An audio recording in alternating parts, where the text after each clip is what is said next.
Sir ನಮಸ್ತೆ.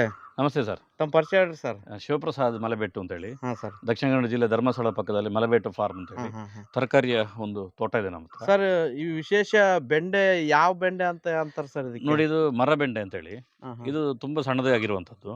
ಹಾಂ ಹಾಂ ಹಾಂ. ಸುಮಾರು 1-1.5 ವರ್ಷ ಬರುತ್ತೆ ಇದರಲ್ಲಿ. 1.5 ವರ್ಷ ಬರುತ್ತೆ ಸರ್? ಹೌದು, 1.5 ವರ್ಷ ಇದ್ರಲ್ಲಿ ಆಗ್ತಾ ಶುರುವಾಗುತ್ತೆ. ಎಲೆಗಳೇ ಕಾಣ್ತಾ ಇಲ್ಲ. ಎಲೆಗಳಿಲ್ಲ ಸರ್, ಅದರ ಹಾಂ ಹಾಂ. ತಾಕತ್ತಿರುವಂಥದ್ದು ಅದು. ಹಾಂ ಹಾಂ ಹಾಂ. ಒಂದು ಸಲ ಪೂರ್ತಿ ಎಲೆಗಳು ಬಿದ್ದೋದ್ಮೇಲೆ ಹಾಂ. ಮತ್ತೆ ಪುನಃ ಇಲ್ಲಿ ನೋಡಿ ಬೆಂಡೆ ಆಗ್ಲಿಕ್ಕೆ ಶುರು ಆಗುತ್ತೆ. ಓಹೋ. ನೋಡಿ, ಇಲ್ಲಿ ಕಾಣ್ತಾ ಇರಬಹುದು, ಹಾಂ. ಇಲ್ಲಿದೆ ಎಲೆಗಳ ಜೊತೆಗೆ ಇಲ್ಲಿದೆ ಬೆಂಡೆ. ಕಾಯಿನೂ ಬರ್ತಾ ಇದೆ. ಬೆಂಡೆ ಬುಡದಿಂದ ಹಿಡಿದು ಮೇಲಿನವರೆಗೆ ಬೆಂಡೆ ಆಗ್ತಾ ಇರ್ತದೆ. ಸೂಪರ್. ಟೇಸ್ಟ್ ಎಲ್ಲ ಯಾವ ತರ ಇರುತ್ತೆ ಸರ್? ತುಂಬಾ ಚೆನ್ನಾಗಿರ್ತದೆ. ಹಾಂ ಆದರೆ ದಿನಾ ಕೆಮಿಕಲ್ ರಾಸಾಯನಿಕ ಹಾಕಿದ ತರಕಾರಿ ತಿನ್ನೋರಿಗೆ ಹಾಂ. ಇದರ ಟೇಸ್ಟ್ ಸೆಟ್ ಆಗಕ್ಕೆ ಸ್ವಲ್ಪ ದಿನ ಬೇಕು. ಹಾಂ ಹಾಂ. ಯಾಕಂದ್ರೆ ಅದು ಬಾಯಿ ಅದಕ್ಕೆ ಸೆಟ್ ಆಗಿರ್ತದಲ್ಲ, ಇದು ಒಳ್ಳೆ ಚೆನ್ನಾಗಿರ್ತದೆ. ಅದ್ರ ಜೊತೆ ಇದರ ಬೀಜಗಳು ಬೇಕಾದ್ರೂ ಸಿಗತ್ತೆ. ಇದು ಸ್ಥಳೀಯದ್ದೇನು ಸರ್? ಸ್ಥಳೀಯ ಸ್ಥಳೀಯ ಸ್ಥಳೀಯ ಹಾಂ, ಹಾಂ. ನಿಮ್ಮ ಬೇರೆ ಬೇರೆ ಭಾಗದಲ್ಲಿ ಇರ್ತದೆ, ಅದು ನಮ್ಮ ದಕ್ಷಿಣ ಕನ್ನಡ ಜಿಲ್ಲೆಯಲ್ಲಿ ಸ್ಥಳೀಯವಾಗಿರ್ತದೆ.